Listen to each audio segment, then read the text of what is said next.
Hello dear students, welcome to Doctor Logics. आज के इस वीडियो में हम अपना एक नया चैप्टर शुरू करने वाले हैं, केमिकल काइनेटिक्स। ये जो चैप्टर है बहुत ही आसान चैप्टर है। ठीक है, सीबीएसई पॉइंट ऑफ व्यू से देखें तब तो बहुत ही ज़्यादा आसान है, और मेंस पॉइंट ऑफ व्यू से देखें तो काफ़ी आसान चैप्टर है बाकी चैप्टर्स के कंपेरिजन में। ठीक है, आपने इलेक्ट्रोकेमिस्ट्री निकाल लिया है तो केमिकल काइनेटिक्स तो बहुत ज़्यादा आसान है। ठीक है, अब ये जो चैप्टर है, इस चैप्टर से हर मेंस के पेपर में कम से कम एक क्वेश्चन पक्का आया है। ठीक है, तो एक क्वेश्चन आया है तो ये चैप्टर बहुत इंपॉर्टेंट है हमारे लिए। ठीक है, और सीबीएसई में तो ऐसा हो ही नहीं सकता कि पेपर आए और काइनेटिक्स से क्वेश्चन ना पूछा जाए। ठीक है, चैप्टर बहुत आसान है, इजीली निकलेगा। ठीक है, आपको बस बेसिक्स समझने हैं, कंसेप्ट समझिए। ठीक है, कंसेप्ट समझ लिए एक बार तो आप कोई भी न्यूमेरिकल आराम से कर लोगे।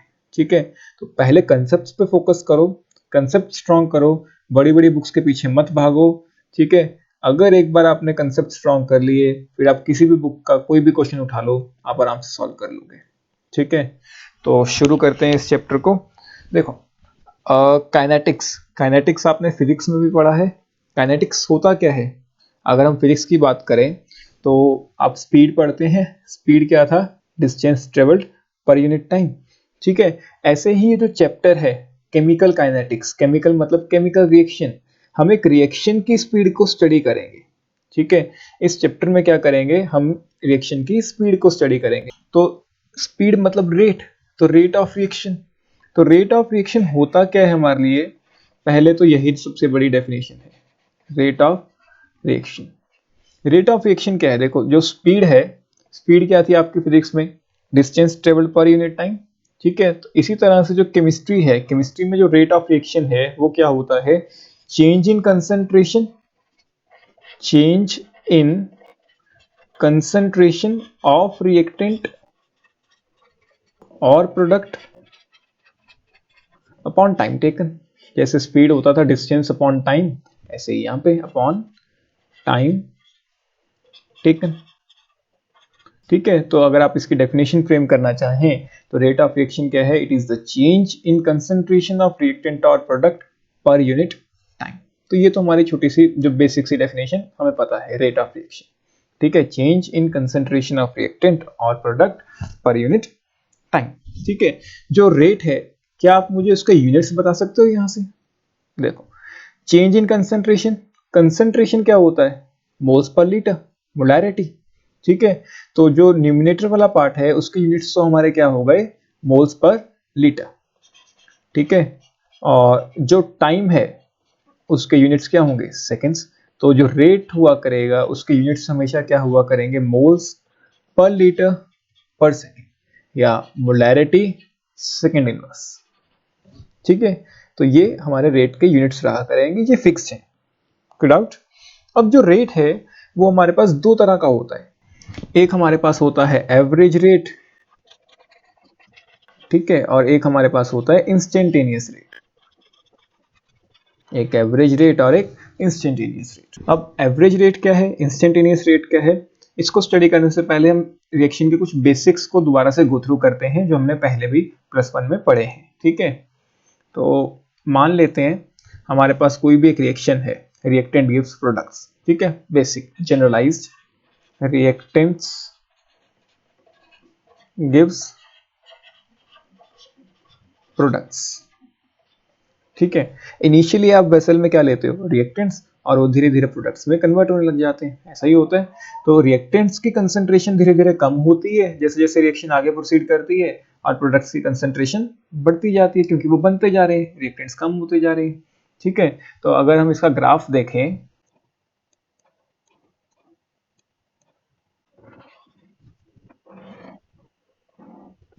ठीक है, तो ये वाला जो हमारा ग्राफ होता है ये किसके लिए होता है? For reactants.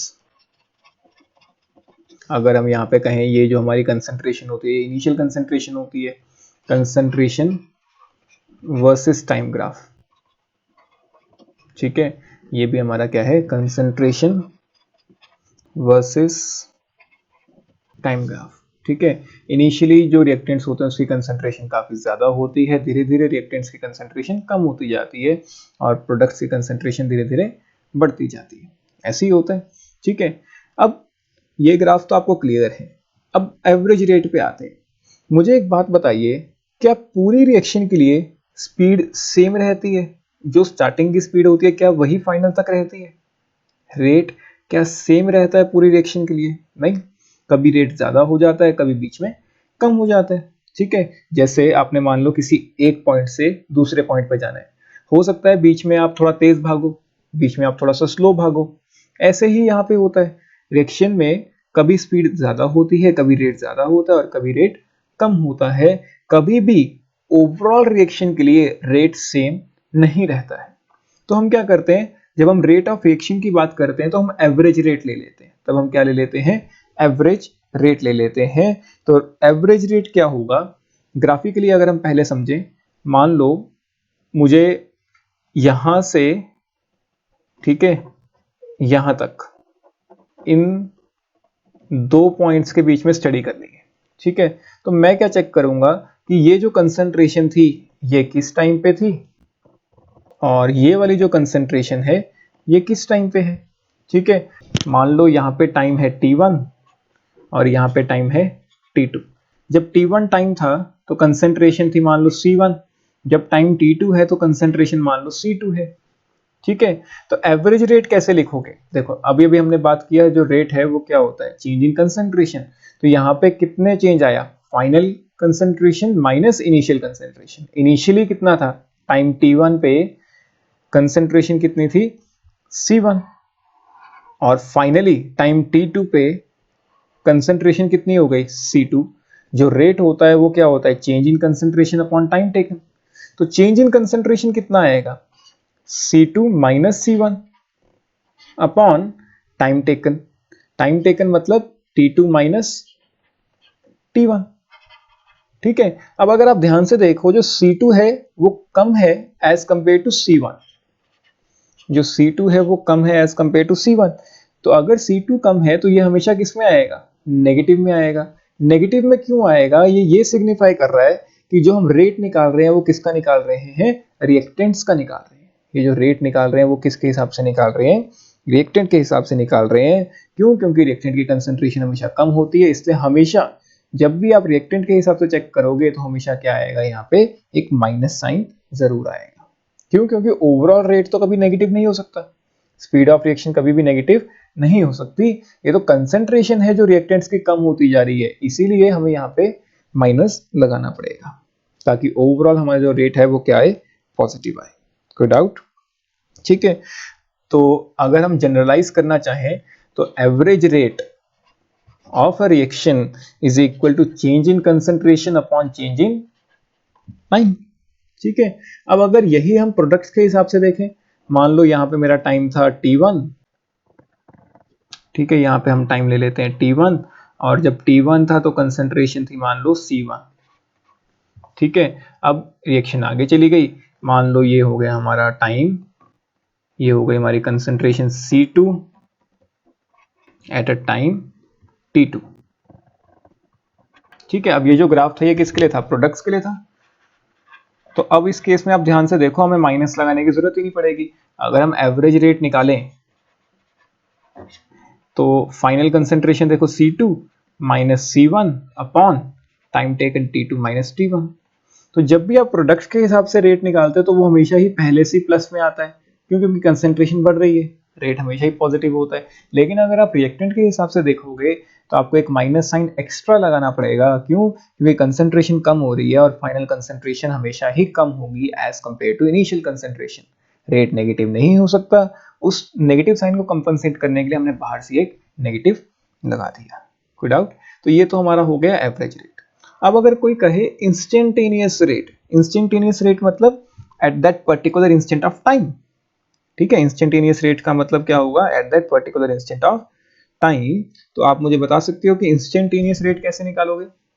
मान लो मुझे टाइम इंटरवल पे नहीं निकालना, मुझे एक पर्टिकुलर इंस्टेंट ऑफ टाइम पे निकालना है।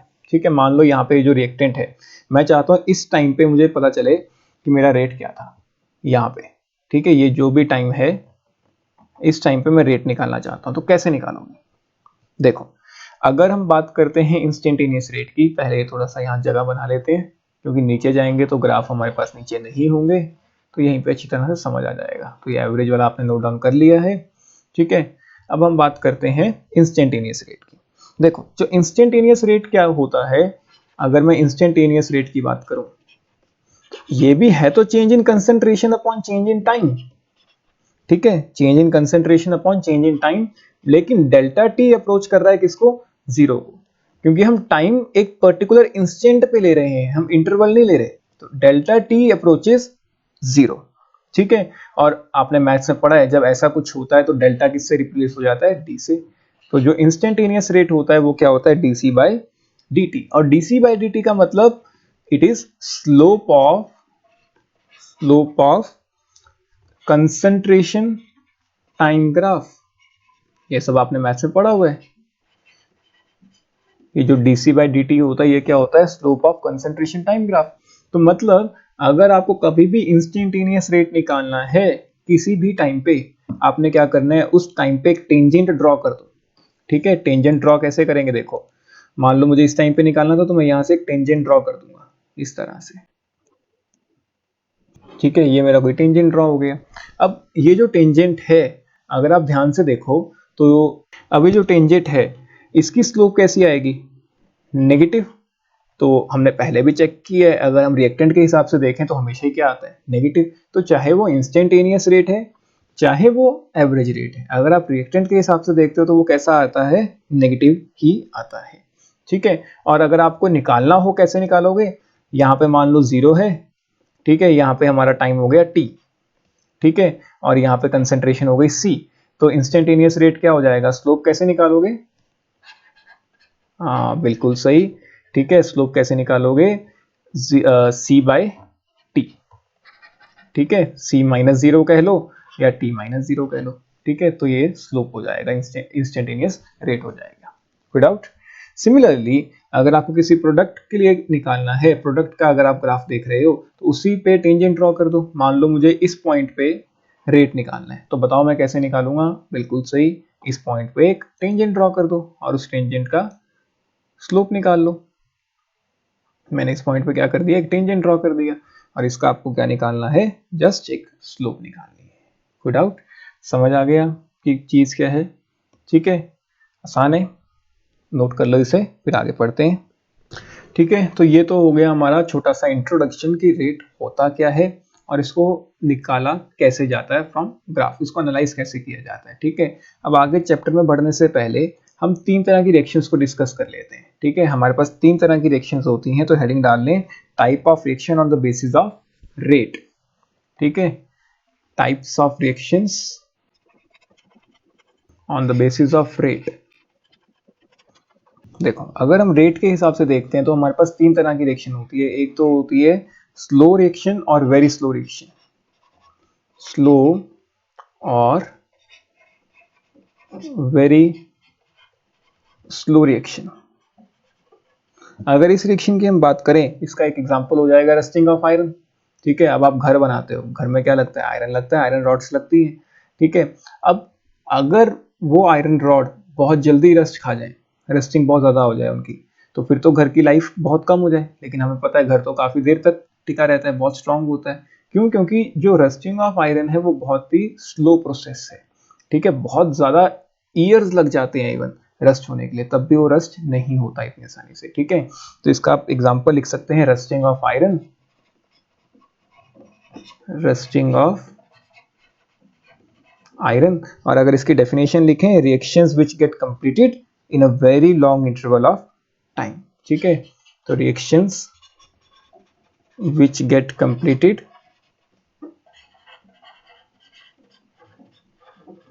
in a very long interval of time,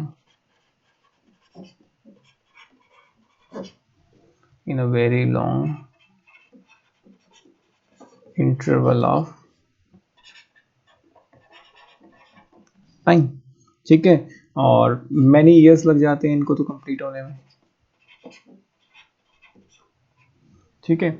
और अगर अब इसका ग्राफ देखें, आपको ग्राफिकली एनालाइज करना बहुत जरूरी है इन सब चीजों को। अगर हम इसका ग्राफ देखें, ये हमारा कंसंट्रेशन वर्सेस टाइम ग्राफ ही है, तो अगर आप ध्यान से देखो टाइम जाता जा रहा है लेकिन कंसंट्रेशन में कोई चेंज नहीं नजर आ रहा, तो ऐसी रिएक्शंस को हम बहुत स्लो रिएक्शंस कंसीडर करते हैं। ठीक है, तो हमने इस चैप्टर में ना तो स्लो रिएक्शंस के बारे में स्टडी करनी है। अगला रिएक्शन देखते हैं कि कौन सा होता है। हाँ बिल्कुल, अगला रिएक्शन कौन सा होगा, फास्ट रिएक्शंस। ठीक है, अगला रिएक्शन है हमारे पास फास्ट रिएक्शंस। फास्ट रिएक्शंस कैसे होंगी, जैसे एसिड बेस न्यूट्रलाइजेशन रिएक्शंस। ठीक है, फास्ट रिएक्शंस कैसी होती हैं, जैसे बहुत जल्दी हो जाती हैं, जो एसिड बेस न्यूट्रलाइजेशन रिएक्शंस। आप एक एसिड लो, उसके अंदर बेस डालो, फटाफट रिएक्शन हो जाती है। ठीक है, तो वो फास्ट रिएक्शंस हैं। या प्रेसिपिटेशन रिएक्शन, आपने बस मिक्स करना है, साथ के साथ पीपीटी बन जाएगा। Precipitate formation reaction. ठीक है, तो इसकी डेफिनेशन क्या हो जाएगी, these are the reactions which occur in a fraction of time. बहुत जल्दी हो जाती हैं, बहुत शॉर्ट इंटरवल ऑफ टाइम में हो जाती हैं। ठीक है, और अगर हम इसका ग्राफ देखें, इसका ग्राफ आएगा, बताओ कैसा आएगा। बिल्कुल, देखो कुछ इस तरह से ग्राफ आएगा। ठीक है, कुछ इस तरह से, मान लो ये यहां तक, ये कंसंट्रेशन वर्सेस टाइम ग्राफ। ठीक है, इनिशियली कंसंट्रेशन सी थी और बहुत कम टाइम में ही वो सारी कंसंट्रेशन खत्म हो गई है, रिएक्शन कंप्लीट हो गई है। तो इस तरह का ग्राफ कुछ ऑब्जर्व होता है फास्ट रिएक्शंस में। फास्ट रिएक्शंस को स्टडी करने के वेज हैं, ऐसा नहीं है कि आप फास्ट रिएक्शंस को स्टडी नहीं कर सकते। क्वेंचिंग स्टडीज हैं हमारे पास फास्ट रिएक्शंस को स्टडी करने के लिए, लेकिन इस चैप्टर में हम फास्ट रिएक्शन से भी डील नहीं करेंगे। तो बताओ हम किससे डील करेंगे। हाँ बिल्कुल सही, हम डील करने वाले हैं मॉडरेट रिएक्शन से। Moderate reactions. ठीक है, मॉडरेट रिएक्शंस क्या है, एक ऐसी रिएक्शन जो एक सर्टेन इंटरवल ऑफ टाइम में हो जाए। ठीक है, तो these are the reactions which are completed in a certain interval of time. ऐसा नहीं है कि बहुत जल्दी हो रही है, ऐसा नहीं है कि बहुत लेट हो रही है। ठीक है, तो आप डेफिनेशन लिख लीजिए, these are the reactions which are completed in certain interval of time. ठीक है, एग्जांपल इसका है inversion of sugar. Inversion of sugar, अगर हम शुगर की इन्वर्जन देखें, रिएक्शन क्या होती है, C12H22O11। ठीक है, अगर इसके अंदर हम वाटर डालते हैं तो हमें पता है हमें क्या मिलता है, alpha D glucose and beta D fructose. कोई बात नहीं, टेंशन मत लो, +2 में ही है आ गई ये बायोमोलिक्यूल्स का चैप्टर, तो वहां तो ये रिएक्शन बहुत आसानी से याद हो जाएगी। अभी के लिए थोड़ा सा ध्यान रख लो, ये होता है ग्लूकोस और ये होता है फ्रक्टोस। तो ये एक सर्टेन इंटरवल ऑफ टाइम में होती है, ऐसा नहीं कि बहुत जल्दी हो जाती है, ऐसा नहीं कि बहुत लेट होती है। ठीक है, तो हम इस चैप्टर में मॉडरेट रिएक्शंस को स्टडी करने वाले हैं। इसके ग्राफ्स हमने अभी स्टार्टिंग में इंट्रो में पढ़ लिए थे। ठीक है, जो अभी अभी हमने स्टार्टिंग में पढ़े रिएक्टेंट्स के ग्राफ और प्रोडक्ट्स के ग्राफ्स, जहां से हमने रेट कंपैरिजन सीखा थोड़ा सा, तो वो इन रिएक्शंस के ग्राफ होते हैं। ठीक है, मॉडरेट रिएक्शंस के। तो इंट्रोडक्शन पार्ट क्लियर है कि बेसिक रेट क्या होता है और टाइप ऑफ रिएक्शंस क्या हैं on the basis of rate. ठीक है,